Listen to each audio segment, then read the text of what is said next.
star. Vanguard. Just like the arcade, 6 zones. Let me show him the mountain zone. Hey, check it out. Get the energy pods. So long, Harley Rockets. Did you just say Polywagon? Okay, let's stop that. Let's go directly to the game. So this is Vanguard for the Atari 600. If you haven't played in the arcade, this game for the Atari 600 is pretty much closely resembled to it. So basically the premise is that you can shoot off 4 directions. You get like a time bar or fuel, so you need to hit a lot of enemies to get the bar up. And just a few moments ago, I just got what's an E, and it just makes you invincible, but you can't fire. But there, definitely the invincibility will definitely increase your survivability in this game. So basically, you can go all 8 directions. You say you're constantly firing, and if you tap to any direction, or at least up, down, or left, in this screen here, you actually fire. There, I got the E again. In the first stage, the E does come up a lot. And there's different kinds of enemies. These type of enemies fire, and they're quite sleek, so they're definitely hard to hit. And not only that, they also try to charge right into you and ram your ship. So I'm at the second part right now. So you're going down. You got to fight these eggs, so we call it. They don't fire, but definitely is not much room to maneuver. So they're easy pickings mostly. You just got to, when you destroy one, you have to look closely and make sure when they come out of the walls that they don't ram your ship. Just like that. So it's almost like a traveling game. You're supposed to defeat this boss at the end while traveling through a one-sided maze, I should say. The enemies are kind of hard to see, and that's what's pretty much unbelievable about this game, is that you can hardly barely see the enemies. So if you have a hard time seeing color, this game is probably not good for you.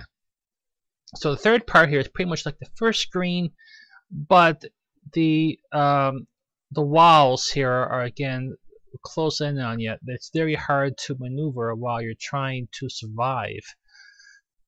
There is no selection. I mean, there's no difficulty in this game. What you see is what you get. You also play 2 players, where the second player is like a pink or purple.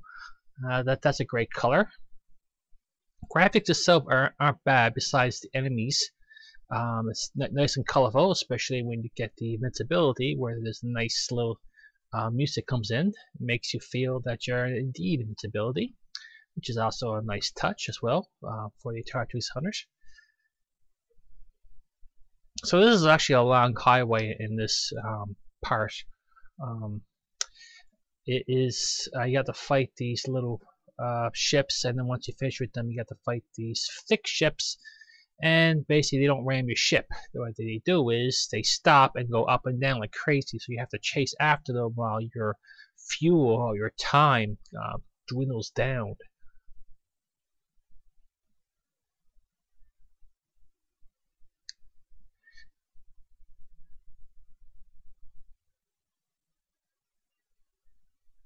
Okay, looks like I'm missing. There it goes. In we go top there. So I'm at the last part of the stage. So I'm heading towards up. Again, I'm fighting these eggs. Again, I'm not the best enemies in the game, but definitely they don't try to shoot you. I just got a free man. Definitely need that. And I guess I don't need that anymore. So let's continue. You really have to watch this part of the screen.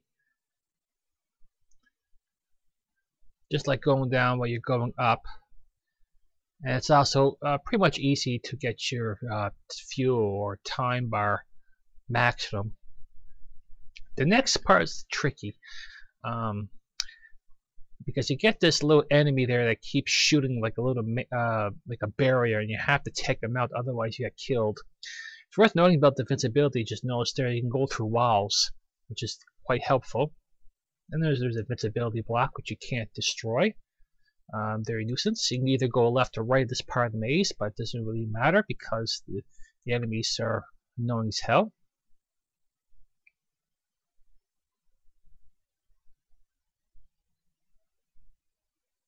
And not much to say about this maze. If you go to the left, you get type enemies, but it doesn't really matter.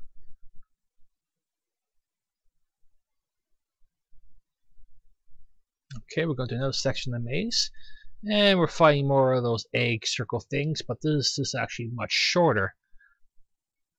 So if you need fuel for your ship, this is probably the best stage to go to.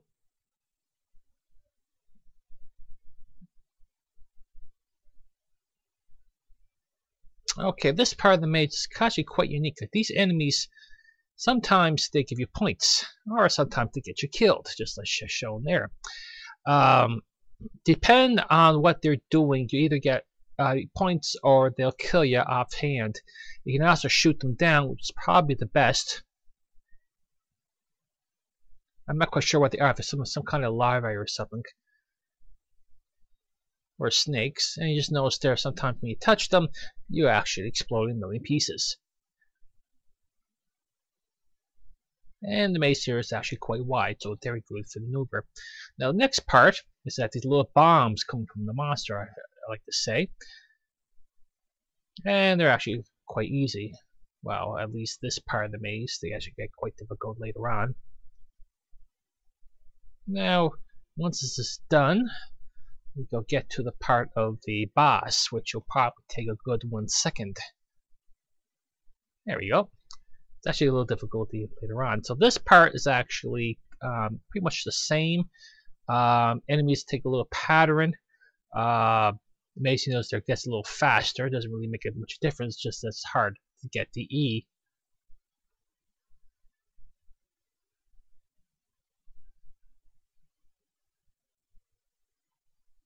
So I'm probably unsure myself if I'm able to get to the boss at this point. He says it's been a while since I actually played this game. I'm a little rusty at it, like all games that I play for the old systems.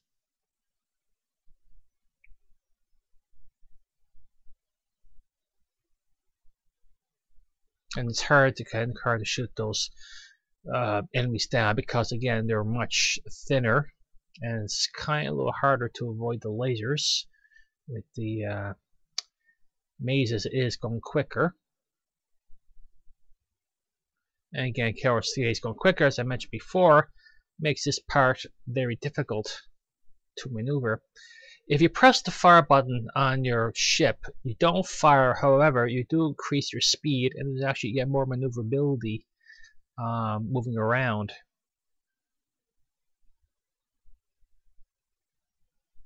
Yes. Dumb luck, I'd say. Fucking luck. This game is also a tendency to break a lot of Atari joysticks, just like the Decathlon. Oh, there we go. Get a new ship, and I can lose a ship. Oh, how lovely. There we go. This is actually a little bit harder because, again, the maze as it is not much to maneuver. It's also quite long, and what's also a nuisance too is that it's hard to shoot the enemies down because in your gut you feel that you probably want to avoid them, but you can't because you need, otherwise your bar or fuel will go down quite quickly. This is what it's doing right now. I believe this game is only exclusive for the 2600. I don't recall being on to other Atari consoles since Atari made this game for the arcades. And not only that, it's also difficult to shoot the enemies down because of the walls are in the way. Especially when some enemies go like there, like going up and down, which you know is very hard to shoot them. Especially when they're in some barriers.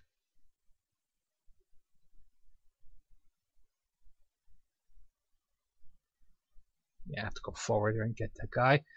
And the enemy's still there. I have to shoot him down. Not waste of time. So I'm at the second part. Same enemies here. My fuel is now down to the halfway point. Oh, I guess, well, 3/4 I should say.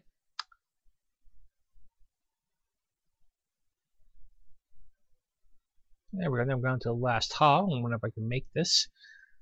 And the eggs. Okay, the speed here doesn't really make a difference here. The circle's eggs don't go necessarily faster, and then they don't shoot.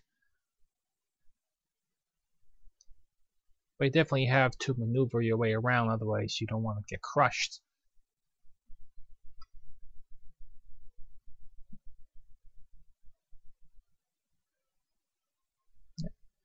Second round of those circles.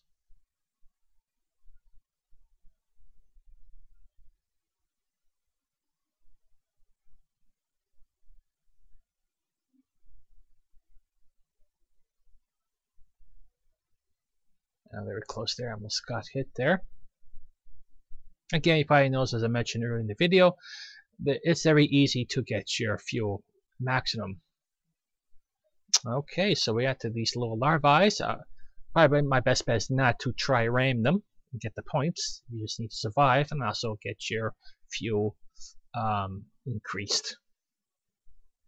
Now, I heard about the second part here. It's not that easy. And because they fire, I think I'm dead.